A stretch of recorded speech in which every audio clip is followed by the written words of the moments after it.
ఎస్6 ప్రేక్షకులకు నమస్కారం. పెళ్ళైన తర్వాత దంపతులు పిల్లల కోసం ఎదురు చూస్తూ ఉంటారు. పిల్లల కోసం ఎన్నో కలలు కంటూ ఉంటారు. కానీ ఈ మధ్య సంతానలేమి సమస్య అనేది బాగా ఎదురవుతోంది.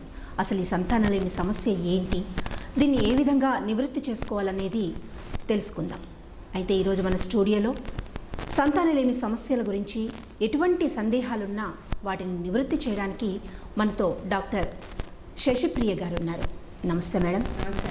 ఈవిడ fertility expert, positive fertility centre Hyderabad నుంచి మేడం వచ్చారు. ఎటువంటి సంతానలేమి సమస్యలున్నా మీరు మీ సందేహాల్ని ఫోన్ల ద్వారా మాకు అడగచ్చు, మేడం నివృత్తి చేస్తారు. Hi ma'am. హలో అండి. హలో. సంతానలేమి సమస్య అనేది అసలు పురుషుల్లో స్త్రీలలో ఏ వయసు నుంచి అసలు ఎలా స్టార్ట్ అవుతుంది, అది వాళ్ళు ఎలా కనుక్కోగలరు, కొంచెం వివరంగా చెప్పండి.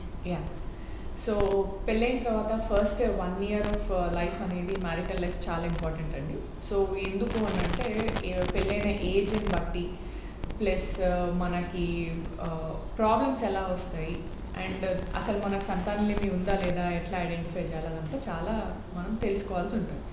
సో రీసెంట్ టైమ్స్లో ఏంటి అంటే ఇన్ఫర్టిలిటీ సమస్య, సంతానలేమి అనేది చాలా ఎక్కువైంది.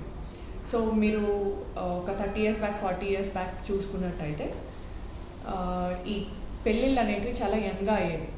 సో అరౌండ్ ఎర్లీ 20sలోనే చాలామంది మ్యారేజ్ అనేది చేసుకునే వాళ్ళు. సో అప్పట్లో అంత ఇష్యూస్ ఉండేవి కావు. ఇప్పుడు ప్రాబ్లమ్స్ ఏమైపోయినాయి అంటే లేట్ మ్యారేజెస్, పెళ్ళి లేట్, తొందరగా అయినా కానీ పిల్లలు ప్లాన్ చేసుకోవడం అనేది లేట్గా చేసుకుంటున్నారు. కెరీర్లో సెటిల్ అవ్వడం వల్ల ఇట్లాంటి ప్రాబ్లమ్స్ అన్నిటి వల్ల మనకు ఏమవుతుందంటే టైం అనేది చాలా వేస్ట్ అవ్వడం కానివ్వండి. అంటే ఎందుకు వేస్ట్ అంటే, సో మనం ఏమనుకుంటాం, కెరీర్లో సెటిల్ అయిన తర్వాత పిల్లల్ని ప్లాన్ చేసుకోవాలనుకుంటాం. కానీ అందరికీ రిప్రొడక్టివ్ ఏజ్ గ్రూప్ అనేది ఒకటి ఉంటుంది. అంటే ఏ ఏజ్లో మనము మన ఫీమేల్స్ అయినా కానివ్వండి, మేల్స్ అయినా కానివ్వండి, ప్రెగ్నెన్సీ ప్లాన్ చేసుకుంటే కలిగే పిల్లలు కూడా హెల్తీగా ఉంటారు. సో ఆ ఏజ్ గ్రూప్ని రిప్రొడక్టివ్ ఏజ్ గ్రూప్ అంటారు అన్నమాట. సో 20 years నుంచి 22 years నుంచి ఒక 30 years వరకు మనకి రిప్రొడక్టివ్ ఏజ్ గ్రూప్ అని ఉంటారు. ఏ కాల్ వస్తుందా, మాట్లాడదాం. హలో. హలో, నమస్తే అండి. నమస్కారం అండి. సార్ చెప్పండి, మీ పేరు? మీ పేరు సార్? రాజు అండి. ఓకే సార్, ఎక్కడి నుంచి మాట్లాడుతున్నారు? గజ్వేల్ నుంచి మాట్లాడుతున్నాను. ఓకే సార్, మీ సమస్య ఏంటో మేడంతో చెప్పండి. ముందుగా ఇటువంటి ప్రోగ్రామ్ పెట్టినందుకు థ్యాంక్స్ మేడం. చాలా థ్యాంక్స్. అంటే డాక్టర్స్ ని కన్సల్ట్ కావాలంటే చాలా కష్టపడుతున్న పని. ఇటువంటి మంచి డాక్టర్స్ మాకు లైవ్ లో అందించినందుకు థ్యాంక్స్ అండి. ముందుగా క్వశ్చన్ ఒకటి, ఏ వయసు వారు IVF కి అర్హులు? అంటే పెళ్ళైన ఎన్ని సంవత్సరాల తర్వాత ఇటువంటి విధానాలకు వెళ్ళొచ్చు అనేది తెలుసుకోవాలనుకుంటారు. ఓకే అండి, తప్పకుండా మీ ప్రశ్నకి మేడం సమాధానం చెప్తారు. ఇప్పుడు మనం హలో అండి రాజు గారు. సో సింపుల్, మనకు పెళ్ళైన తర్వాత ఎన్ని సంవత్సరాలకి అని కాదు, ఫస్ట్ మనము ఒక ఇయర్ అని అనుకుంటే ఒక సంవత్సరంలో 12 నెలలు ఉంటాయి. సో స్త్రీలకు జనరల్గా ఏంటి అంటే ప్రతి నెల మెన్సెస్ అనేది వస్తూ ఉంటుంది. మెన్స్ట్రువల్ సైకిల్ అనేది రెగ్యులారిటీ ఉంటుంది అన్నమాట. ఎవ్రీ 28 days నుంచి 35 days వరకు మనకు సైకిల్ అనేది వస్తుంటుంది. సో అంటే మీనింగ్ ఏంటి అంటే ఎవ్రీ మంత్ కూడా ప్రెగ్నెన్సీ అయ్యే కెపాసిటీ అనేది ఉంటుంది అన్నమాట, ఛాన్స్ అనేది ఉంటుంది. సో ఒక ఇయర్లో మనం కరెక్ట్గా ప్లాన్ చేసుకున్నట్టయితే ప్రతి మంత్లో కూడా మనకు ప్రెగ్నెన్సీ కెపాసిటీ బాగానే ఉంటుంది. సో అట్లా మనము 12 నెలలు కూడా న్యాచురల్గా ట్రై చేసిన తర్వాత ఏమి కాంట్రసెప్టివ్స్ అంటే పిల్లలు కాకుండా మందులు తీసుకోవడం కానివ్వండి, బ్యారియర్ మెథడ్స్ వాడకుండా పిల్లల కోసం ట్రై చేసినట్టు ఉండి అప్పటికి కూడా మనకు సంతానం కలగకపోతే డెఫినెట్గా ఏదో ఇష్యూ ఉంది అని మనం డయాగ్నోస్ చేసుకోవాలి. సో మనకు అట్లా ఎట్లా అర్థమవుద్ది అంటే ఒక 1 year ట్రై చేశాము, కాలేదు, సో హాస్పిటల్కి వెళ్ళాలి. సో దగ్గర ఉన్న ఫర్టిలిటీ సెంటర్కి వెళ్తే మనకు మేల్ పార్ట్నర్ అంటే హస్బెండ్కి కానివ్వండి, ఫీమేల్ పార్ట్నర్ వైఫ్కి కానివ్వండి కొన్ని టెస్ట్లు అనేవి చేస్తారన్నమాట. సో ఈ టెస్ట్లలో ప్రాబ్లం ఎక్కడుందో మనకు తెలుస్తుంది. సో జనరల్గా ప్రెగ్నెన్సీ అంటే ఏంటి, ఫీమేల్ సైడ్ నుంచి ఒక ఎగ్ అంటే ఒక గుడ్ అనేది, గుడ్డు లోపలికి మనకు మేల్ సైడ్ నుంచి ఒక స్పర్మ్, ఇవి రెండు ఏంటంటే జెన్యు క్యారీ చేసే ఒక స్మాల్ సెల్స్ అన్నమాట. మన బాడీలో చిన్న చిన్న సెల్స్ ఉంటాయి. సో ఈ ఓవమ్ స్పర్మ్ అనేటిది జెనెటిక్ మెటీరియల్ క్యారీ చేసే సెల్స్. సో ఈ సెల్స్ రెండు కలిస్తే ఒక పిండం అనేది తయారవుతుంది. సో తయారయ్యేది ఒక ప్లేస్ ఉంటే అది అతికేది గర్భసంచిలో అతుకుతుంది. సో ఎక్కడ తయారవుద్ది, ఈ అండాలు అనేటివి ఎక్కడ ఉంటాయి, ఎక్కడ రిలీజ్ అవుతాయి, ఎట్లా రిలీజ్ అవుతాయి, సో రిలీజ్ అవుతున్నాయా లేదా, మనకు స్పర్మ్స్ అనేటివి క్వాలిటీ బెటర్గా ఉన్నాయా లేదా, వీళ్ళకి కలిసేటప్పుడు ఇబ్బందులు ఉన్నాయా, కరెక్ట్ టైంలో కలుస్తున్నారా, కరెక్ట్ టైంలో పిల్లలు అనేటివి ట్రై చేస్తున్నారా, సో వీటన్నిటికీ అవగాహన అనేది అవసరం అన్నమాట. సో జనరల్గా మనకు ఒక కపుల్ అంటే ఒక భార్యాభర్త హాస్పిటల్కి వచ్చినప్పుడు ఇద్దరికి కూడా మనం టెస్ట్లు అనేటివి చేస్తుంటాం. సో జనరల్గా ఎగ్ అనేది మన ఓవరీల నుంచి రిలీజ్ అవుతుంది, అండాశయం నుంచి అండం అనేది రిలీజ్ అవుతుంది. ఇది ప్రతి నెల ఒక 14వ తారీఖు 15వ తారీఖు ఆ టైంలో రిలీజ్ అవుతుంది అనమాట. అంటే మనము ఒక మెన్సెస్ సైకిల్ని ఒక 28 డేస్ 28 రోజులాగా కన్సిడర్ చేస్తే 14వ తారీఖు నుంచి ఒక 2-3 రోజుల లోపల మనకు అండం అనేది విడుదల అనేది అవుతూ ఉంటుంది. సో ఆ టైంలో మనకు భార్యాభర్త కలిసినట్టయితే స్పర్మ్ అనేది ఈ వీర్యకణం అనేది గర్భసంచిలో నుంచి మనకు ఫెలోపియన్ ట్యూబ్లోకి వెళ్ళి సో ఇక్కడ రిలీజ్ అయిన అండంని కలిస్తే పిండం అనేది ఫెలోపియన్ ట్యూబ్లో తయారవుతుంది. సో తయారైన పిండం వచ్చి మనకు గర్భసంచిలో అతుక్కుంటుంది. ఇది జనరల్గా పిల్లలు అయ్యే విధానం. సో మనకి ఇప్పుడు ప్రాబ్లమ్స్ ఎక్కడ ఉంటాయి, మనం అట్లా ఆలోచిస్తే అండం అసలు అండాశయం నుంచి రిలీజ్ అవుతుందా, రిలీజ్ అయిన అండం అనేది ట్యూబ్లోకి వెళ్తుందా, ట్యూబ్ అనేది కరెక్ట్గా మనకు పనిచేస్తుందా, ట్యూబ్ మూమెంట్ అనేది బాగుందా, ప్లస్ కణం అనేది క్వాలిటీ ఉందా, కణంకి స్విమ్ చేయగలిగే కెపాసిటీ, అంటే ఇది మనం స్విమ్ చేసుకుంటే పైకి వెళ్ళాలి కదా గర్భసంచి లోపలికి, సో క్వాలిటీ అనేది సరిగ్గా ఉందా, ఇవన్నీ కూడా టెస్టింగ్ చేస్తేనే మనకు తెలుస్తుంది.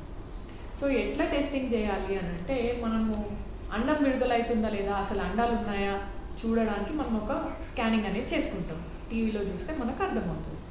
సో అలానే ట్యూబ్ అనేది బాగుందా లేదా అని చూడడానికి ట్యూబల్ టెస్టులు చాలా ఉంటాయి. సో ఆ విధంగా మనం ట్యూబ్ టెస్ట్ అనేది చేసుకోవచ్చు. గర్భసంచికి స్కానింగ్ తీస్తే గర్భసంచి లోపల లైనింగ్, ఎండోమెట్రియం లైనింగ్ అంటాము, ఇది బేబీని క్యాచ్ చేస్తుంది అనమాట. సో ఆ బేబీ బెడ్ అనేది కరెక్ట్గా ఉందా లేదా అని మనకు అర్థమవుతుంది. అండ్ గర్భసంచి వాల్స్ అంటే గర్భసంచి గోడలన్నీ కరెక్ట్గా ఉన్నాయా లేదా, గర్భసంచి లోపల ప్లేస్ ఎంత ఉంది, ఇవన్నీ కూడా మనకు స్కానింగ్లో తెలుస్తుంది. ప్లస్ రక్త సరఫరా కూడా చాలా ఇంపార్టెంట్ కదా. సో ఆ పిండం అనేది అతికినాక పిండంకి రక్త సరఫరా ఉంటేనే ఒక బేబీ లాగా తయారవుతుంది. కాబట్టి గర్భసంచికి రక్త సరఫరా కరెక్ట్గా ఉందా లేదా కూడా చాలా అవసరం. సో ఇవన్నీ మనము భార్య టెస్టింగ్ చేసుకుంటే అట్లానే భర్త కూడా కణం అనేది టెస్టింగ్ చేయాలి. సహజత్వంగా వీళ్ళు ఈ సంతానోత్పత్తికి ఎంతకాలం వరకు ట్రై చేయొచ్చు, ఆ తర్వాత ఈ పరీక్షలకి అంటే అది టైమ్ ఆఫ్ పీరియడ్ ఎంతవరకు ఉంటుందంటారు, ఎంతకాలం వీళ్ళు సహజంగా గర్భం దాల్చడానికి ట్రై చేయొచ్చు? ఎస్, సో మనము ఇందాక మాట్లాడుకున్నట్టు ఏజ్ అనేది మనకు చాలా important. So reproductive age group అంటే మనకు ఫికండిటీ రేట్స్ అని అంటాం అనమాట ఇంగ్లీష్లో, అంటే పిల్లలు కనగలిగే కెపాసిటీ ఎక్కువ ఉంటుంది. సో ఈ ఏజ్ గ్రూప్ వాళ్ళు 22 నుంచి 27, 28 ఏజ్ గ్రూప్ వరకు అన్నీ నార్మల్, ప్రాబ్లం అసలు ఏం లేదు, చాలా మంచి కెపాసిటీతో ఉన్నాయి, వాల్యూమ్ ప్రాబ్లమ్స్ అట్లాంటివి ఏం లేవు, భార్యాభర్తలు కలిసేటప్పుడు కూడా ప్రాబ్లమ్స్ ఏం లేవు. ప్లస్ అండ్ ఫీమేల్స్ కంటే మనకు ఆడవారికి ఏంటంటే పీరియడ్స్ అనేవి రెగ్యులర్గా వస్తుంది. సో ఇట్లాంటి వాళ్ళు ఒక 1 year వరకు న్యాచురల్గా ట్రై చేయొచ్చు. సో 1 year తర్వాత కూడా ప్రెగ్నెన్సీ రాకపోతే డెఫినెట్గా మనము ఫర్టిలిటీ ఎక్స్పర్ట్ దగ్గరికి వెళ్ళి చూపించుకోవాల్సిన అవసరం అయితే ఉంటుంది. అదే మన ఏజ్ అనేది ఒక 30 years దాటింది అనుకోండి, 30 ఏళ్ళ తర్వాత ఒక 6 నెలలకే మనం పరీక్షలు చేయించుకోవాలి. ఎందుకు చేయించుకోవాలంటే మనం ఏజ్ పెరుగుతున్న కొద్దీ, వయసు కొంచెం పెరుగుతున్న కొద్దీ ఏమవుద్ది అంటే మన బాడీలో అండం కెపాసిటీ కానివ్వండి, వీర్యకణం కెపాసిటీ కానివ్వండి చాలా తగ్గుతూ ఉంటుంది. సింపుల్ ఎగ్జాంపుల్, మనకు దెబ్బ తగిలింది, మనము చిన్నగా ఉన్నప్పుడు దెబ్బ అనేది చాలా తొందరగా మానుతుంది, మరక అనేది కనిపించదు. అదే ఏజ్ అనేది పెద్దగా అయింది, 30 years 35 years తర్వాత మనకి ఏదన్నా మరక పడింది అంటే అది ఉండిపోతుంది. సో చాలా రోజులు మళ్ళీ 5-6 years తర్వాత కానీ మరక అనేది పోదు. సో అట్లనే మన బాడీలో ఉన్న సెల్ కెపాసిటీ ఏదైతే ఉంటుందో మనం యంగ్ ఉన్నప్పుడు ఛాన్సెస్ అనేవి బెటర్ ఉంటాయి. లైఫ్ స్టైల్ ఏమైనా మార్పులు చేసుకుంటే మీరు అన్నట్టుగా వయసుని బట్టి మీరు చెప్పినట్టుగా కాకుండా లైఫ్ స్టైల్లో ఏమైనా మార్పులు చేసుకుంటే అవకాశం ఉంటుందా? పోనీ డెఫినెట్గా ఉంటుంది. చాలా మందికి ఇప్పుడు నేను చెప్తాను, సాఫ్ట్వేర్ ఉద్యోగులు కానివ్వండి, లేకపోతే సెడెంటరీ లైఫ్ స్టైల్స్ అంటాం, అంటే కూర్చొని పనిచేసే వాళ్ళు కానివ్వండి, ఏమవుద్ది అంటే చాలా లావ్ అయిపోతుంటారు, ఒబేసిటీ టెండెన్సీస్ వస్తూ ఉంటాయి అనమాట, ఉబ్బకాయం సమస్యలు వస్తూ ఉంటాయి. అట్లా వస్తే పీసీఓడికి ప్రాబ్లం కూడా రావచ్చు, పీసీఓడి ప్రాబ్లం. సో అండ్ మేల్స్లో జనరల్గా ప్రాబ్లమ్స్ ఏముంటాయంటే వీళ్ళకు కూడా ఒబెసిటీ సమస్యలతో వీర్యం ఉత్పత్తి అనేది చాలా తగ్గుతుంది. సో రెగ్యులర్గా యాక్టివిటీ ఉండడం కానివ్వండి, యోగా చేసుకోవడం కానివ్వండి, ఫిజికల్ యాక్టివిటీ బెటర్గా ఉంటే ఏంటంటే ఎగ్ అయినా స్పర్మ్ అయినా మనకు కరెక్ట్గా ఉత్పత్తి అవ్వడం కానివ్వండి, విడుదల కానివ్వడం కానివ్వండి జరుగుతూ ఉంటాయి. సో అట్లనే ఆల్కహాల్ చాలామంది ఏంటంటే మద్యపానం సేవించడం కానివ్వండి, లేదా సిగరెట్, ఇవన్నీ వీటితో ఏమవుతుందంటే స్పర్మ్ ఫ్యాక్టర్స్ అనేవి చాలా ఎఫెక్ట్ అవుతూ ఉంటాయి అన్నమాట. సో ఫ్రాగ్మెంటేషన్ ఇండెక్స్ అనేది ఎక్కువ అవుతూ ఉంటుంది. సో డెఫినెట్గా స్పర్మ్ క్వాలిటీ కూడా బెటర్గా ఉండాలి అంటే ఈ హ్యాబిట్స్ అన్నీ కొంచెం కంట్రోల్ చేసుకుంటే బెటర్. కాల్ వస్తుంది మాట్లాడి. హలో, నమస్తే సార్. నమస్తే అండి, చెప్పండి సార్ మీ పేరు?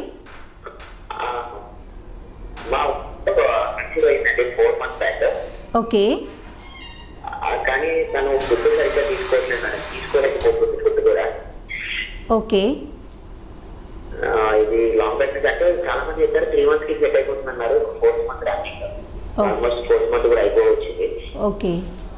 స్టమక్ కూడా హెవీగా ఉందని అనిపిస్తుంది అంటుంది. ఓకే, ఇంకేమన్నా? సరేనండి, మేడం మాట్లాడతారు, వినండి, చెప్పండి మేడం. పెద్ద భయపడాల్సింది ఏం లేదండి. చాలా మందికి జనరల్గా 6 monthsకి అయినా 7 months వరకు అయినా ప్రెగ్నెన్సీలో వాంతులు కానివ్వండి, అట్లా నాసియా సెన్సేషన్ రావడం కానివ్వండి, పొట్ట ఉబ్బినట్టు ఉండడం కానివ్వండి కామన్. సో పెద్ద మీరు దాని గురించి భయపడాల్సిన అవసరం అయితే లేదు. జనరల్గా ఇది ఎందుకు అవుతుంది అంటే మనం ప్రెగ్నెన్సీలో ఈస్ట్రోజన్ అనే హార్మోన్ చాలా ఎక్కువ ఉండడం వల్ల మన ఫుడ్ పైప్ అనేది అప్పుడప్పుడు ఓపెన్ అవుతుంది. హలో, నమస్తే అండి సార్, చెప్పండి సార్ మీ పేరు?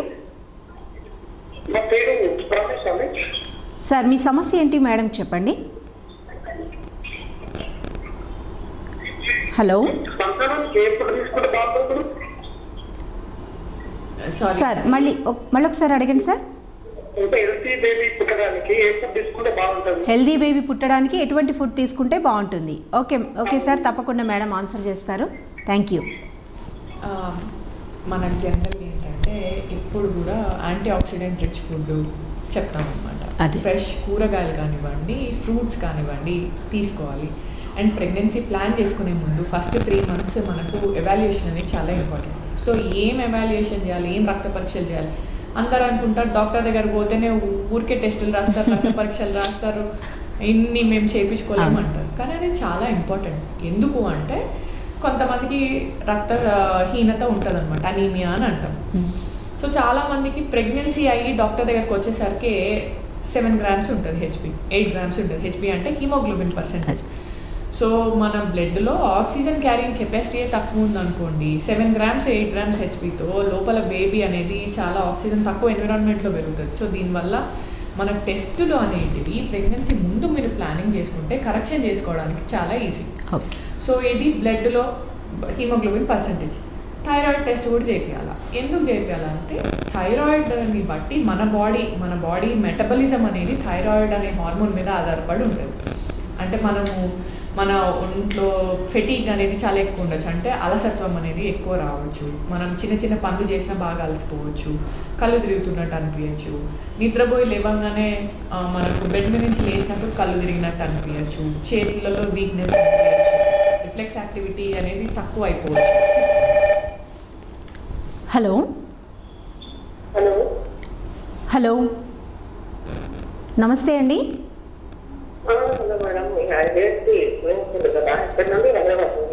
ఓకే, చెప్పండి సార్ మీ సమస్య ఏంటి? మా అమ్మాయికి 4-5 years అవుతుంది. అచ్చా, పిల్లలు కాలే. ఓకే. ఎక్కడైనా చూపించారా అండి? సరే, ఎక్కడైనా చూపించారండి మరి మీ అమ్మాయిని?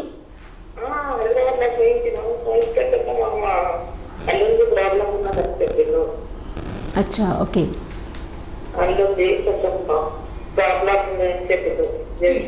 ట్రీట్మెంట్స్ ఏమైనా సజెస్ట్ చేశారా అండి? ట్రీట్మెంట్ ఏమైనా సజెస్ట్ చేశారా? ట్రీట్మెంట్ చేయించిండ్రు. 2 years అవుతుంది. సర్జరీ కూడా చేయించిండ్రు అల్లికి. అది ఇంకా తగ్గలే, 0 ఉండటం. ఓకే. సో మరి ఎట్లా మేడం, ఎట్లా కావాలి, పిల్లలు కావాలని బాగా పరేషాన్ ఉన్నాం మేడం. చూద్దాము, టెన్షన్ పడద్దు. ఫస్ట్ మనకి ఏంటంటే 2-3 రకాల సమస్యలు ఉంటాయి. ఒకటి ఎక్కడ మేడం ఇది? గోపల్లి, హైదరాబాద్. అవునండి. అదే టీవీలో చూసిన నేను, సౌదీ వినవట్టలేదు. అవును అవును అవును, హైదరాబాద్ ఉంది. సో మీకు మేము అన్ని అప్డేట్ చేస్తాము. అడ్రస్ ఏంటి అనేది మీరు వచ్చి ఒకసారి చూపించుకోవచ్చు. మరి ఎట్లా మేడం ఇది? ఎట్లా కౌంటింగ్ తగ్గుంది, 0 మరి ఎట్లా ఎక్కువ కావాలి? కౌంటింగ్ అనేది మనకు ఎక్కువ అయ్యే ఛాన్స్ అయితే ఉండదు. మనకు టాబ్లెట్స్ ఇంజెక్షన్స్ ఇచ్చినా కానీ మేబీ ఒక 1 మిలియన్ 2 మిలియన్ కౌంట్ అనేది ఉంటుంది. కానీ ఓకే అండి, మీ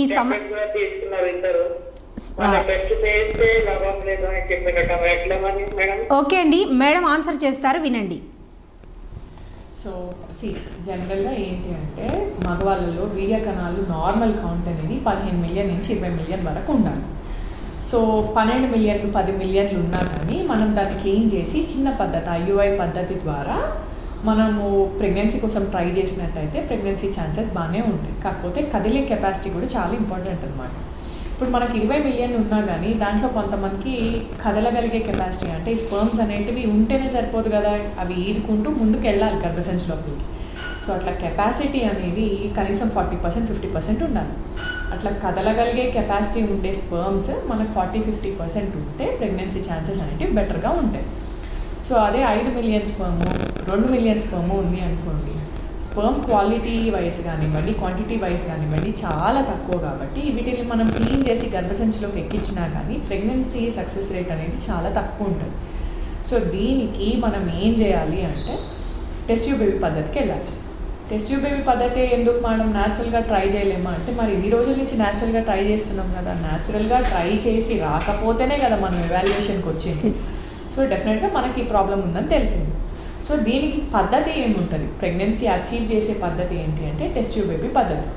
సో దీంట్లో ఏం చేస్తాము అంటే మనం భార్య దగ్గర గుడ్డు అనేది మనము కలెక్ట్ చేసుకొని భర్త దగ్గర మనం ఈ తక్కువ క్వాంటిటీ స్పర్మ్స్ ఏవైతే ఉన్నాయో వాటిని మంచిగా క్లీనింగ్ చేసి ప్రాసెస్ చేసి చనిపోయిన స్పర్మ్స్ అన్ని సపరేట్ చేసి మంచి క్వాలిటీ ఉన్న వీర్య కణాలను ఎత్తికి ఒక గుడ్డు లోపలికి ఒక కణం అనేది ఇంజెక్షన్ చేస్తాం. ఇంజెక్షన్ చేసిన తర్వాత ఒక 5 రోజులు ల్యాబ్లో పెంచితే ఒక పిండం అనేది తయారవుతుంది. సో అట్లా తయారైన పిండంని మళ్ళీ గర్భసంచిలో పెడితే ప్రెగ్నెన్సీ ఛాన్సెస్ అనేవి కొంచెం బెటర్ ఉంటుంది.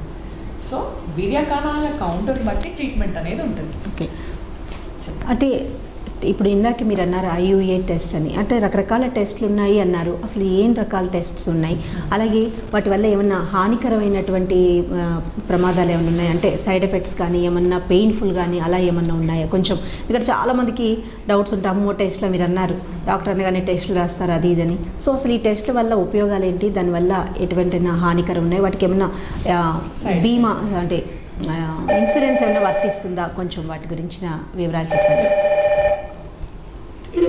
హలో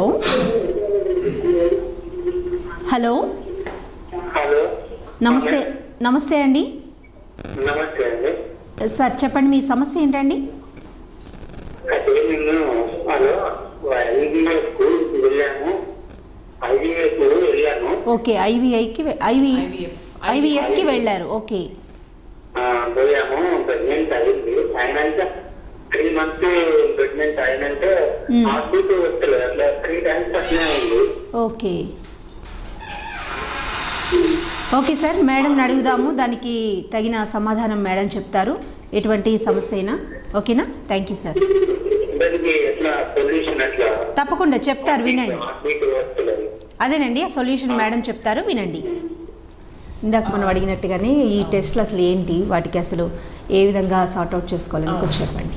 సో ఇప్పుడు మన టెస్ట్లు ఏముంటాయంటే ఇందాక మనం మాట్లాడుకున్నట్టు, సో మనకు ఫీమేల్ సైడ్ ఆడవారికి చూసుకున్నట్టయితే స్కానింగ్ అనేది చేస్తాం. స్కానింగ్లో అసలు పెయిన్ ఏమి ఉండదు కదా. సో గుడ్లు క్వాంటిటీ ఎలా ఉన్నాయి, ప్లస్ గర్భసంచి సైజ్ ఎలా ఉంది, ఇవి మనం స్కానింగ్లో తెలుసుకుంటాం. అయితే కొంచెం పెయిన్ వచ్చే టెస్ట్ ఏంటంటే ట్యూబల్ టెస్ట్. చాలా సగం మందికి తెలిసే ఉంటుంది, HSG అని అంటారు. ఎక్స్రే వేసి చూస్తారన్నమాట. ఓకే, ఒక చిన్న బ్లూ కలర్ డై అనేది మన గర్భసంచిలో పంపించి పైనుంచి మనకి ఎక్స్రే చేస్తే ట్యూబ్ అనేది ఓపెన్ ఉందా లేదా అర్థమవుతుంది. సో ఇట్లా పెయిన్ రాకుండా కూడా టెస్ట్లు అనేటివి చాలా తక్కువ ఉంటాయి. సో పెయిన్ తక్కువ వచ్చే టెస్ట్ ఒకటి ఉంటుంది అనమాట, సెలైన్ ఇన్ఫ్యూషన్ సోనోగ్రఫీ. సో దీంట్లో ఏంటంటే మనము నార్మల్ సెలైన్ వాటర్ పంపించి స్కానింగ్లో ట్యూబ్స్లోంచి బయటకు వస్తున్నాయా లేదా చూస్తాం. ఓకే. సో ఈ టెస్ట్ అనేది మనకు అక్యురేట్, టైం తక్కువ పడుతుంది అండ్ మనకు సైడ్ ఎఫెక్ట్స్ అనేవి చాలా తక్కువ, పెయిన్ కూడా చాలా తక్కువ ఉంటుంది. సో ఈ టెస్ట్ చేయించుకుంటే మనకు 60 to 70% ట్యూబ్స్ అసలు ఓపెన్ ఉన్నాయా లేదా అనేది మనకు అర్థమవుతుంది. ఓపీడీ ప్రొసీజర్ అంటే పొద్దున వస్తే ఒక 20 minutes, హాఫ్ అన్ అవర్లో వెళ్ళిపోవచ్చు కూడా. సో అవి కాకుండా హార్మోన్ టెస్ట్లు అనేది చేస్తాం. సో హార్మోన్ టెస్ట్లలో ఏం చేస్తాము అంటే ఇందాక మనం మాట్లాడుకున్నట్టు రక్తం ఎలా ఉందో చూస్తాం. సో అది కామన్, అందరూ చేయించుకోవాలి. 6 నెలలకు ఒకసారి ఫీమేల్స్ అందరూ 1 year కన్నా చేయించుకోవడం అవసరం. ఎందుకంటే రెగ్యులర్గా మెన్సెస్ అవుతూ ఉంటుంది కాబట్టి ఐరన్ లాస్ అనేది చాలా ఎక్కువ ఫీమేల్స్కి.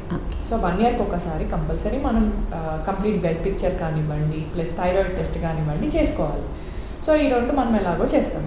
ప్లస్ దాంతోపాటు హార్మోన్ అనాలిసిస్ అనేది చేస్తాం అన్నమాట. సో హార్మోన్, ఇంకేం హార్మోన్స్.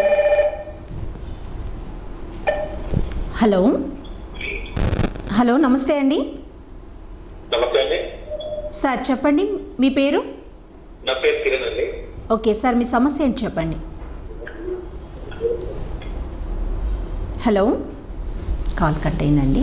యా, సో మనకు ఇవి కాకుండా ఇంకా మిగిలినవి ఏంటి అంటే ప్రెగ్నెన్సీ రిలేటెడ్ కొన్ని టెస్ట్లు ఉంటాయి అన్నమాట. FSH కానివ్వండి, LH అనే హార్మోన్ కానివ్వండి, ఇవి చేస్తే మన అండాశయంలో ఎగ్స్ ఎన్ని ఇంకా మనకు మిగిలి ఉన్నాయి, AMH అనే హార్మోన్ కానివ్వండి, హార్మోన్ అనాలిసిస్ చేస్తే మనకు అసలు ఓవరీ అనేది కరెక్ట్గా ఫంక్షన్ అవుతుందా లేదా, బ్రెయిన్ నుంచి కరెక్ట్గా మనకు సిగ్నల్స్ వస్తున్నాయా లేదా అర్థమవుతుంది. సో ఇవి ఫీమేల్కి మినిమం బేసిక్ టెస్ట్లు. ఇంతకు మించి మనకు ఫర్టిలిటీకి సంబంధించి ఎక్కువ టెస్ట్లు అయితే అవసరం లేదు. అదే మేల్స్కి మనం చూస్తేనైతే ఓన్లీ స్పర్మ్ అనాలిసిస్ ఒకటి చేస్తాం. సో అంతే, ప్లస్ ఒక థైరాయిడ్ సమస్య అనేది చూస్తాము. అండ్ వీళ్ళిద్దరికీ కూడా షుగర్ పరీక్ష అనేది కంపల్సరీ అందరికీ చేస్తాం. అవి కాకుండా ప్లస్ మన వైరల్ మార్కర్స్ అంటే HIV స్క్రీనింగ్, HPSAG స్క్రీనింగ్, అది అయితే మనం కంపల్సరీ చేయించుకోవాలి కదా. సో ఇన్ని లిమిటెడ్ టెస్ట్లు, ఎక్కువ టెస్టులతో మనకు పెద్ద సంబంధం ఏమి లేదు. సో ఇవి చేసుకుంటే మనకు బేసిక్గా ఒక డయాగ్నోసిస్ వస్తుంది. ప్రాబ్లం ఎక్కడుంది, గుడ్ అనేది ఉన్నాయా, లేకపోతే విడుదల అవుతున్నాయా లేదా, అసలు పెరుగుతున్నాయా లేదా, గర్భసంచి లైనింగ్ ఎట్లా ఉంది, ఇవి మనకు అర్థమవుతుంది. ప్లస్ మెయిన్ సైడ్ ఏమైనా ప్రాబ్లం ఉందా లేదా, ఇది మనకు తెలుసుకున్న తర్వాత దీన్ని బట్టి మనకు ట్రీట్మెంట్స్ అనేవి ఉంటాయి. సో ఇది ఇంకొకటి అందరికీ చెప్పాల్సింది ఏంటంటే సంతానం లేమి అనేది అది మనకు కనిపించని ప్రాబ్లం. ఇప్పుడు ఎవరికన్నా సపోజ్ కాల్లో ప్రాబ్లం ఉంది, ఏదైనా ఫ్రాక్చర్ అయింది, మనం డైరెక్ట్గా చూడగలుగుతాం. లేదా ఫీవర్ వచ్చింది, ఫీవర్లో మనకు దోమకాటు ఫీవర్ ఉంటుంది, లేకపోతే బ్యాక్టీరియల్ ఫీవర్ ఉంటుంది, లేకపోతే మనకు వైరల్ ఫీవర్ అనేది ఉంటాయి.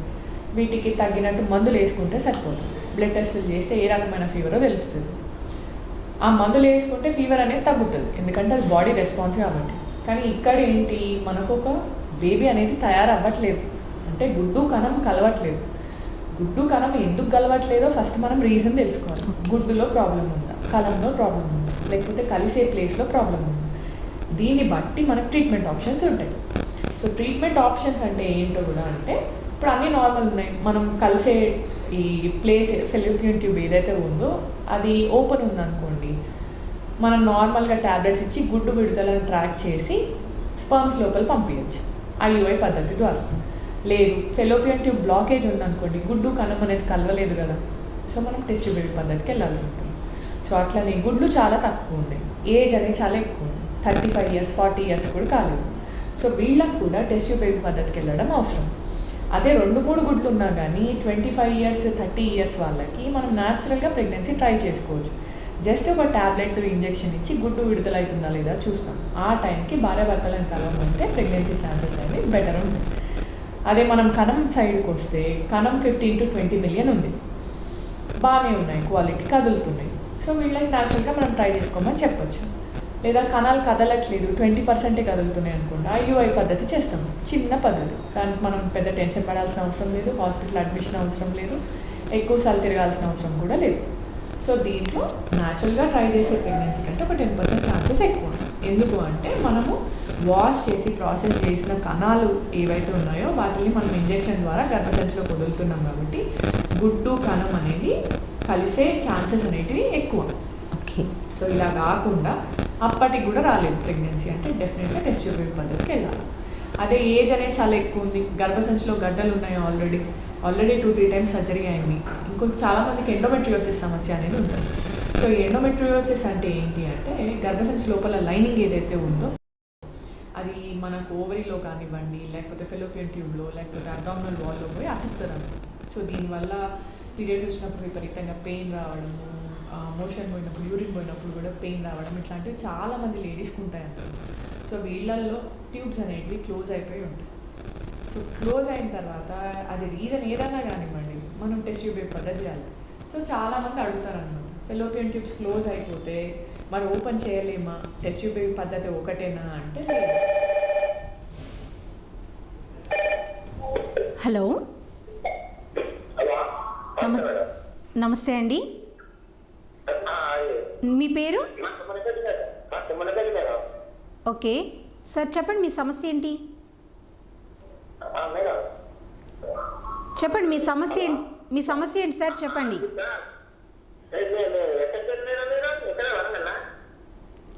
ఎక్కడ కన్సల్ట్ అవ్వాలి అని అడుగుతున్నారు మేడం. సార్ చెప్పండి. మీ నంబర్స్ ఉన్నాయండి, డీటెయిల్స్ అన్నీ మీకు ఇస్తాము, మీరు కన్సల్ట్ అవ్వచ్చు. హలో, మీకు ఏదైనా సార్ ఒకసారి మేము మాట్లాడిన తర్వాత మీరు మాట్లాడండి. మీ సమస్య ఏమైనా ఉందా? ఆ సమస్య అదే అడగండి, సమస్యను అడగండి సార్. ఇప్పుడు చెప్పండి, మీకు ఏం సమస్య ఉంది మేడంని అడగండి, ఫోన్లోని చెప్తారు, ఆన్సర్ చేస్తారు మీకు.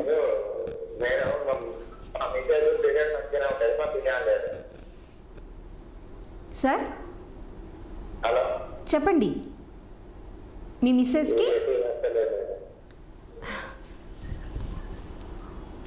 ఆయన మిమ్మల్ని కలవాలనుకుంటున్నారు డైరెక్ట్గా, మేబీ ఫోన్లో చెప్పడానికి మొహమాట పడుతున్నారో ఏమో, అది మనం అది లాస్ట్లో చెప్తాం కాబట్టి. ఓకే అండి. సో మనం ఇదే ఇప్పుడు ఈ IUI, IVF అని టెస్ట్ ఉన్నాయి కదా, ఇవి ఏది సక్సెస్ రేట్ ఎక్కువగా ఉంది అనేది కొంచెం, ఎందుకంటే దేనికి వెళ్ళాలి, మేము ఏది చేయించుకోవాలి అని ఒక సందేహం కూడా ఉంటుంది కదా, అసలు దాన్ని ఎలాగ మీరు చెప్తారు? హలో హలో, ముందుగా మీ టీవీ వాల్యూమ్ తగ్గించరా సార్? ఓకే సార్, చెప్పండి మీ పేరు, మీ సమస్య కూడా చెప్పండి.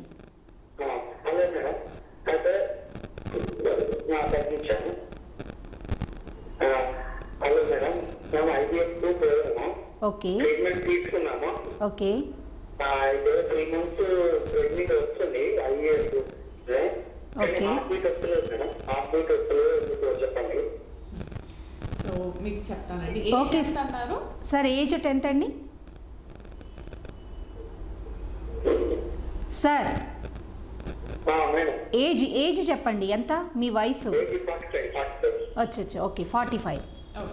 ఓకే మేడం ఆన్సర్ చేస్తారు, వినండి.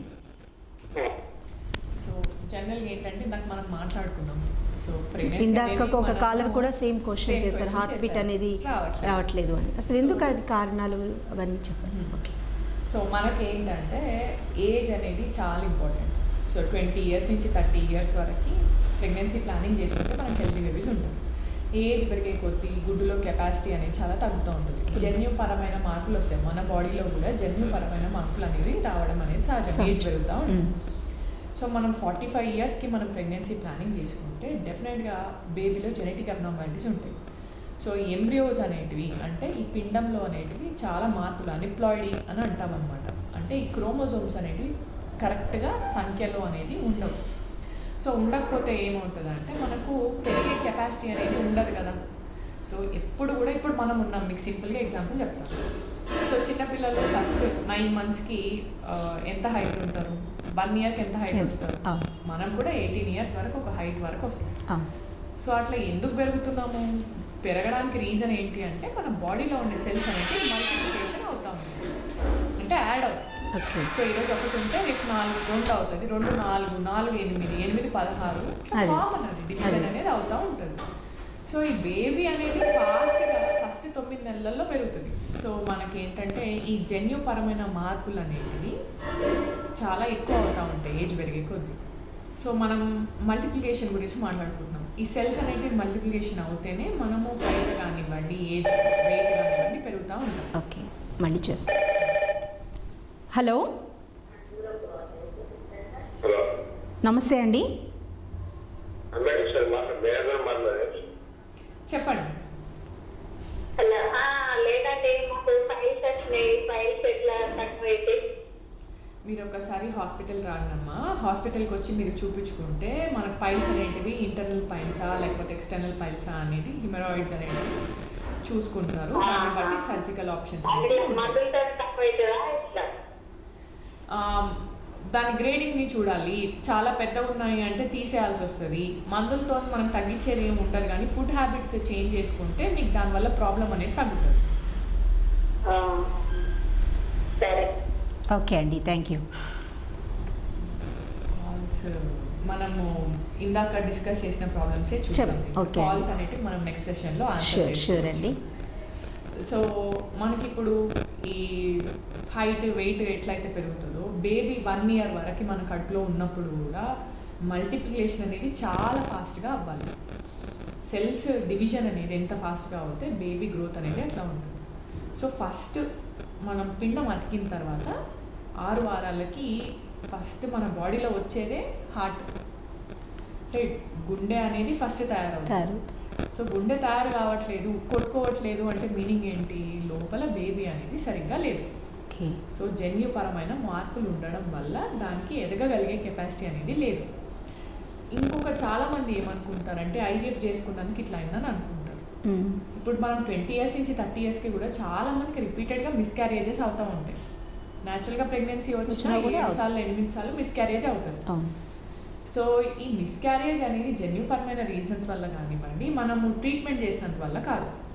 సో అండ్ ఇంకొకటి కూడా, మందులు వేయడం అనేది ట్రీట్మెంట్. ఇప్పుడు ఫీవర్ వచ్చింది, ఫీవర్ని కంట్రోల్ చేయడానికి మనం మందులు వేస్తున్నాం. ఇక్కడ ఐయుఐ కానివ్వండి, ఐవీఎఫ్ కానివ్వండి, ఇవన్నీ కూడా ప్రెగ్నెన్సీ ఇంక్రీజ్ చేసే ప్రొసీజర్, అంటే ఒక పద్ధతి. ఈ ఐయుఐ పద్ధతిలో మనం ఏం చేస్తున్నాము? కణాలను గడి గర్భసంచిలో ఎక్కిస్తున్నాం తప్ప మనం ఇంకేం చేయట్లేదు కదా. కణాలు గర్భసంచిలో ఎక్కించిన తర్వాత గుడ్డు కణం అనే ట్యూబ్లో కలిస్తే పిండం తయారవుతుంది. అది న్యాచురల్ ప్రాసెస్. లేదు, ఆర్టిఫిషియల్ ప్రాసెస్ అంటే ఐవీఎఫ్. ఐవీఎఫ్లో మనం ఏం చేస్తున్నాము? ఆడవారి దగ్గర నుంచి గుడ్డు కలెక్ట్ చేసి దాంట్లో హస్బెండ్ కణం అనేది ఇంజెక్ట్ చేస్తున్నాం. అంతే తప్ప మనం ఇంకా దాంట్లో ఏమీ చేయట్లేదు. ఒక్కసారి ఇంజెక్ట్ చేసిన తర్వాత 5 రోజులు మనము మన ఇంక్యుబేటర్స్లో పెట్టి పిండం అనేది తయారు చేసిన తర్వాత మళ్ళీ గర్భసంచిలో పెట్టిన తర్వాత ఒక్కసారి పిండం అతికిన తర్వాత అది అన్ని హ్యూమన్ సెల్సే కదా. ఇప్పుడు ఫీమేల్ సైడ్ నుంచి మనం ఎగ్ తీసుకుంటున్నాము, మెన్ సైడ్ నుంచి మనం స్పర్మ్ తీసుకుంటున్నాము. హ్యూమన్ సెల్స్ మళ్ళీ ఇంజెక్ట్ చేసిన తర్వాత రక్త సరఫరా వస్తేనే పిండం అనేది అతుకుతుంది. పిండం ఒకసారి అతికిన తర్వాత ఏ ప్రెగ్నెన్సీ అయినా ఒకటే, జన్యు పరంగా జెనెటిక్ పొటెన్షియల్ అనేది స్ట్రాంగ్గా ఉంటే బేబీ అనేది ఎదుగుతుంది. ఓకే, లేకపోతే మనకు 11 weeks వరకు, 12 weeks వరకు, 20 weeks, 24 weeks వరకు కూడా లోపల అవయవాలు మల్టిప్లికేషన్, అవయవాలు తయారయ్యేటప్పుడు ప్రాబ్లమ్స్ వచ్చి మనకు మిస్క్యారేజెస్ అవ్వడం అనేది కామన్. ఇది ఏజ్లో ఎక్కువ, అంటే 30 years దాటిన వాళ్ళకి మిస్క్యారేజ్ సమస్యలు వస్తూ ఉంటాయి. 45 yearsలో అసలు నార్మల్గా ప్రెగ్నెన్సీ రావడమే కష్టం. సో ఐవీఎఫ్ ద్వారా ప్రెగ్నెన్సీ వచ్చినా కానీ సేమ్ జీన్స్ ఉన్నప్పుడు డెఫినెట్గా మిస్క్యారేజ్ అయ్యే ఛాన్సెస్ అయితే ఉంటాయి. సో దీనికి మనం 20 years నుంచి 30 years వరకు రిపీటెడ్గా అబార్షన్స్ అవుతున్నాయి. మనం ఏం చేయాలి అంటే జెనెటిక్ టెస్టింగ్ ఉంటుంది. సో ఈ జెనెటిక్ టెస్టింగ్లో బేబీ అనేది క్వాలిటీ ఉందా లేదా మనకు అర్థమైపోతుంది. సో ఒకసారి 10 ఎంబ్రియోస్ అంటే 10 పిండాలు తయారైనాయి అనుకోండి, దాంట్లో మన క్వాలిటీ ఉండే పిండంని మనము ట్రాన్స్ఫర్ చేసుకుంటే ఐవీఎఫ్ పద్ధతిలో ప్రెగ్నెన్సీ మనకు 9 నెలలు నిలిచి ఒక హెల్దీ బేబీ పుట్టే ఛాన్సెస్ ఎక్కువ. ఓకే, ఇందాక స్కాలర్స్ అడిగిన ప్రశ్న, దానికి హార్ట్ బీట్ సమస్య ఎందుకు ఏంటి అంటే దానికి చాలా చక్కగా ఆన్సర్ చేశారు. అయితే అసలు ఈ పర్సంటేజ్ ఆఫ్ రేట్ ఇందాక మిమ్మల్ని అడిగాను, ఐయుఐ ఐవీఎఫ్లో సక్సెస్ రేటు, అలాగే కామన్గా హాస్పిటల్కి వచ్చే వాళ్ళకి అమ్మో ఎంత కాస్ట్ అవుతుందో ఏంటో అని ఒక సమస్య ఉంటుంది. వీటికి ఇన్సూరెన్స్ వర్తిస్తుందా? వస్తే అసలు ఎట్లా ఏంటి అనేది కొంచెం వివరంగా చెప్పండి. సో మనకి ఏంటంటే ఇన్సూరెన్స్ ఓన్లీ కొన్ని పద్ధతుల వరకు వర్తిస్తుంది. ఓకే, సో ఈ ఐయుఐ ఐవీఎఫ్లకి ఏంటంటే ఇన్సూరెన్స్ అనేటివి చాలా తక్కువ. ఫస్ట్ ఇంకొకటి అర్థం చేసుకోవాల్సింది ఏంటంటే ఇది ఏమి మీరు అనుకునే అంత కాస్ట్లీ పద్ధతులు అసలు కావు. మనకు ఐయుఐ అనేది న్యాచురల్ ప్రెగ్నెన్సీ కాబట్టి చాలా తక్కువ కాస్ట్. అదే ఐవీఎఫ్ అనుకోండి, ఐవీఎఫ్లో మనం తీసుకునే ఇంజెక్షన్ల బట్టి ఉంటుంది. సో ఇంజెక్షన్లో కాస్ట్ ఉంటాయి, ప్లస్ ఐవీఎఫ్ పద్ధతి కాస్ట్ ఉంటుంది. ఎందుకంటే మనము ఈ lab, IVF lab, embryo lab అనేది మనము డైరెక్ట్గా మదర్ ఊంబుని రిప్లికేట్ చేస్తున్నాం కాబట్టి చాలా స్టెరిలిటీ మెయింటైన్ చేయడం అనేది అవసరం. సో లోపల వాడే ఎక్విప్మెంట్, పరికరాలు ఏవైతే ఉన్నాయో అన్నీ కూడా చాలా నీట్గా, ఎక్కడ కూడా మనకు ఎయిర్ క్వాలిటీ డిస్టర్బెన్స్ లేకుండా అండ్ గ్యాసెస్ వీటన్నిటితో కూడా మనం ప్రొవైడ్ చేయాల్సి ఉంటుంది. సో దానికి మనకు పద్ధతికి కాస్ట్ అవుతుంది తప్ప ఇది ఏమంత ఎక్స్పెన్సివ్ పద్ధతి కాదు. సో దాని గురించి పెద్ద టెన్షన్ పడాల్సిన అవసరం అయితే లేదు. ఈ సంతానోత్పత్తి వల్ల వచ్చే గర్భధారణకి ఏమన్నా ప్రాబ్లమ్స్ కానీ ఏమన్నా ఉంటాయా ఫ్యూచర్లో? అది కూడా కామన్గా జనరల్గా వచ్చిన ప్రెగ్నెన్సీకిను దీనికి తేడా ఉంటుంది, ఏదైనా సమస్య వస్తుందేమో అని కామన్గా ఆలోచిస్తూ ఉంటారు. సో అటువంటివి ఏమన్నా సందేహాలన్నా కూడా చెప్తే వాళ్ళకి సార్ట్ అవుట్ అయిపోతుంది హ్యాపీగా. జనరల్గా ఏంటంటే మనకు ఐయుఐ అనేది న్యాచురల్ ప్రెగ్నెన్సీ, దాని గురించి అసలు మనం అంతా ఆలోచించాల్సిన అవసరం లేదు. ఐవీఎఫ్ఏ చాలామందికి డౌట్ ఉంటుంది, టెస్ట్ ట్యూబ్ పద్ధతి చేస్తే బేబీ ఏమన్నా మళ్ళీ మనకు మిస్క్యారేజ్ అయ్యే ఛాన్స్ ఉంటుంది, లేకపోతే బేబీలో ఏమైనా మార్పులు ఉంటాయని. సో ఒక్కసారి తయారు చేసి పిండం లోపల పెట్టిన తర్వాత గర్భసంచి బేబీని పట్టుకునే తత్వం కానివ్వండి, బేబీ పెరిగే పద్ధతి కానివ్వండి, అన్నీ సేమ్. ఓకే. సో పెద్ద వరి కావాల్సిన అవసరం లేదు. కాకపోతే ఏంటంటే మనకు ఐవీఎఫ్ వరకు వచ్చామంటేనే కొంచెం సమస్యలు ఉన్నాయని అర్థం. గర్భసంచి చాలామందికి వీక్గా ఉండొచ్చు, లేకపోతే పిండం వీక్గా ఉండొచ్చు. సో ఈ సమస్యలన్నీ మనం ప్రివెంట్ చేయడానికి కొంచెం ఎక్స్ట్రా సపోర్ట్ అనేది ఇవ్వడం జరుగుతుంది. ఇంజెక్షన్స్ కానివ్వండి, ట్యాబ్లెట్స్ కానివ్వండి, ప్రెగ్నెన్సీ అచీవ్ చేశాక కొంచెం మనకు ఎక్స్ట్రా మెడికేషన్ ఉంటుంది న్యాచురల్గా వచ్చే ప్రెగ్నెన్సీ కంటే. సో అవి కరెక్ట్ టైంకి వేసుకుంటే సరిపోతుంది. అవి కూడా మనం హార్మోన్ ఇంజెక్షన్స్, ట్యాబ్లెట్సే ఇస్తాం తప్ప అవి మన బాడీలో ఉండే హార్మోన్సే మనం సప్లై చేసేవి.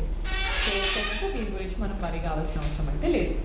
అంటే ఈ హార్మోన్స్ పర్సంటేజ్ ఎంతవరకు ఉండాలి సక్సెస్గా ఐవీఎఫ్లో ప్రెగ్నెన్సీ రావాలి అంటే? హార్మోన్స్ అనేవి ప్రతి నెల చేంజ్ అవుతూ ఉంటాయి బాడీలో. సో నెలలో 28 రోజులు ఉంటే 28 రోజులు సేమ్ హార్మోన్ వాల్యూ ఉండాలని రూల్ అయితే ఏం లేదు. Depending upon the follicular phase అని ఉంటుంది, ఎండోమెట్రియం సైకిల్ అనేది ఉంటుంది, దానికి సంబంధించిన హార్మోన్ వాల్యూస్ ఉంటాయన్నమాట. సో అవి మనం ఆ రోజు టెస్టింగ్ చేసుకుంటేనే అర్థం చేసుకోగలుగుతాం. Okay ma'am, thank you. ఇప్పుడు మేడంతో ఇంకొన్ని సందేహాలు తెలుసుకునే ముందు ఒక షార్ట్ బ్రేక్, మళ్ళీ తిరిగి కలుసుకుందాం. ఈ సంతానలేమి సమస్యల గురించి మన hospital positive fertility centre Hyderabad కొంపల్లిలో ఉందన్నారు కదా, అక్కడ ఎటువంటి వైద్య సేవలు అందిస్తున్నారు, ఎటువంటి సర్వీసెస్ ఇస్తున్నారు, ఎటువంటి ఏమన్నా స్కీమ్స్ కానీ ఏమన్నా ప్రొవైడ్ చేస్తున్నారా, కొంచెం ప్రేక్షకులకి వివరంగా చెప్పండి. డెఫినెట్గా అండి. మనకు ఇప్పుడు మన సెంటర్ పేరు ఏంటంటే positive fertility and gynaecology institute అనమాట. ఓకే. సో ఇది కొంపల్లి హైదరాబాద్లో ఉంది. సో దీనికి మనకు మీరు ఎన్ని అడ్వాన్స్డ్ అంటే ఈ రీసెంట్ టైమ్స్లో వచ్చిన బెస్ట్ ల్యాబ్ అంటే ఎంబ్రియాలజీ ల్యాబ్ కానివ్వండి, లోపల మనం ఎక్విప్మెంట్ కానివ్వండి, ఎయిర్ క్వాలిటీకి తీసుకున్న జాగ్రత్తలు కానివ్వండి, ఇవి మనకు ఆల్మోస్ట్ ఇప్పుడు ఉన్న అన్ని ల్యాబ్స్తో పాటు మనకు బెస్ట్ ల్యాబ్ అనమాట. హైదరాబాద్లో ఉండే లేకపోతే మన సౌత్ ఇండియాలో ఉండే ల్యాబ్స్ అన్నిటితో పాటు మనం కంపేర్ చేస్తే సో ఎక్విప్మెంట్ అనేది కూడా అన్నీ మనము టాప్ క్లాస్ ఎక్విప్మెంట్ అనేది ప్రొవైడ్ చేస్తున్నాము. ప్లస్ దీంతో పాటు మనకి ఏంటంటే సర్వీస్ కూడా ఇండివిజువలైజ్డ్ ట్రీట్మెంట్ ఉంటుంది. సో వెయిటింగ్ టైం అనేది ఎక్కువ ఉండదు. ప్లస్ ఇప్పుడు మనకి ఇనాగరల్ ఆఫర్గా ఏంటంటే ఈ ఎవ్రీ 10 డేస్కి ఒకసారి మనము క్యాంప్స్ అనేవి కండక్ట్ చేయడం జరుగుతుంది. ఓకే. సో ఈ క్యాంప్లో రిజిస్టర్ అయిన పేషెంట్స్ అందరికీ కూడా కన్సల్టేషన్ అండ్ స్కానింగ్ అనేది, సిమెన్ అనాలిసిస్ అనేది మనం ఫ్రీగా ఇవ్వడం అనేది జరుగుతుంది. ప్లస్ ట్రీట్మెంట్ మీద కూడా అవసరాన్ని బట్టి వీ కెన్ డూ, మనము మన పరిధిలో ఉన్నంత వరకు అయితే మనం డెఫినెట్గా హెల్ప్ చేయొచ్చు. ఓకే. ఇంకా ఎటువంటి సమస్యలున్నా మీ దగ్గరికి రావచ్చు, ఇది ఒక్కటే కాకుండా ఇంకా ఎటువంటి? ఐవీఎఫ్ అనేది కాదండి. ఇప్పుడు చాలా మందికి ఏంటంటే చిన్నపిల్లలు, సో 13 years 14 years తర్వాత సమస్యలు వస్తున్నాయి ఆడపిల్లల్లో ఎస్పెషలీ. సో దీనికి మనకు పీడియాట్రిక్ గైనకాలజీ అని అంటాం అనమాట. సో 18 years లోపల కూడా చాలా మందికి సమస్యలు ఉంటాయి. సో అటు పెద్ద డాక్టర్ దగ్గరికి వెళ్ళాలా, గైనకాలజిస్ట్ దగ్గరికి వెళ్ళాలా, లేకపోతే పిల్లల డాక్టర్కి వెళ్ళాలా అనేసి చాలా కన్ఫ్యూజన్ ఉంటుంది. సో దీనికి టెన్షన్ పడాల్సిన అవసరం ఏం లేదు. So be take care of all children. So మీరు ప్రెగ్నెన్సీ ప్లానింగ్ కాకపోయినా మనకు పీరియడ్స్ అనేటివి ఇర్రెగ్యులారిటీ ఉంది. సో పీరియడ్స్ అనేటివి కావట్లేదు చాలామందికి. ఏంటంటే 13 years, 14 years, 15 yearsకి కూడా మినార్కి అంటే ఈ పీరియడ్స్ అనేటివి స్టార్ట్ కావాలన్నమాట. ఓకే. సో ప్రెగ్నెన్సీ అవ్వడం అంటారు కదా, అది కూడా చాలా మందికి డిలే అవుతుంది. సో ఇట్లాంటి సమస్యలు ఉన్నా కానివ్వండి మనము చూడడం అనేది జరుగుతుంది. సో అలా కాకుండా మనకు జనరల్గా గైనకాలజీ సమస్యలు ఉన్నాయి. సో వీటికి కూడా లాప్రోస్కోపీ ఇన్స్టిట్యూట్ అనేది మన దగ్గర ఉంది. సో వీటి సమస్యలు కూడా మనం అన్నీ చూడడం అనేది జరుగుతుంది. సో మనకు ఓన్లీ ప్రెగ్నెన్సీ రిలేటెడ్ కూడా మనము ఒక 11 weeks 12 weeks వరకు చూడగలుగుతాం. సో దాని తర్వాత మనకు ప్రెగ్నెన్సీ హైయర్ ఇన్స్టిట్యూట్స్కి మనము అటాచ్ చేయడం అనేది జరుగుతుంది. సో ఇది వన్ టైం సొల్యూషన్ అనమాట. సో మన దగ్గరకు వస్తే ఏంటంటే ప్రాబ్లం అనేది మనము ఎంతవరకు సాల్వ్ చేయొచ్చో we can rectify. Okay ma'am, thank you. As a గైనకాలజిస్ట్గా ఎటువంటి సమస్యలు మీ వరకు వస్తూ ఉన్నాయి, అవి ఎట్లా సార్ట్అవుట్ చేస్తున్నారు అనేది కూడా కొంచెం. సో జనరల్గా మనకు పీరియడ్స్ ఇర్రెగ్యులారిటీతో చాలామంది వస్తారు, లేదా వెయిట్ పెరుగుతున్నామని వస్తారు, స్కిన్ చేంజెస్ అని వస్తారు, పొత్తిగడుపులో పెయిన్స్ ఉన్నాయని వస్తారు. సో సంతానలేమి సమస్యల గురించి ఆల్రెడీ మాట్లాడుకున్నాము, లేదా యూరినరీ ప్రాబ్లమ్స్ గురించి వస్తారు. సో ఓవేరియన్ సిస్టులు కానివ్వండి, పీసీఓడి సమస్యతో చాలామంది వస్తూ ఉంటారు. సో దీనికి తగిన ట్రీట్మెంట్స్ అనేటివి మనం ఒక్కసారి డయాగ్నోస్ చేసుకొని ఏజ్ని బట్టి చూస్తే మనకు అర్థం. Okay, thank you madam. మీ విలువైన సమయాన్ని మాకు కేటాయించి మా ప్రేక్షకులకి ఉన్న సందేహాలను నివృత్తి చేసినందుకు థ్యాంక్ యూ సో మచ్ అండి. థ్యాంక్ యూ అండి. చూశారు కదా, డాక్టర్ శశిప్రియ గారు సంతానలేమి సమస్య గురించి చాలా చక్కగా వివరించారు. ఫెర్టిలిటీ ఎక్స్పర్ట్ అలాగే గైనకాలజిస్ట్ చాలా చక్కగా ఆన్సర్ చేసి ప్రేక్షకుల క్వశ్చన్స్కి, వాళ్ళ ఫోన్ కాల్స్లో వాళ్ళకు ఉన్నటువంటి సందేహాలన్నిటికీ చక్కటి సమాధానాలు ఇచ్చారు. మరో ఎపిసోడ్లో మళ్ళీ కలుద్దాం. అంతవరకు నమస్తే.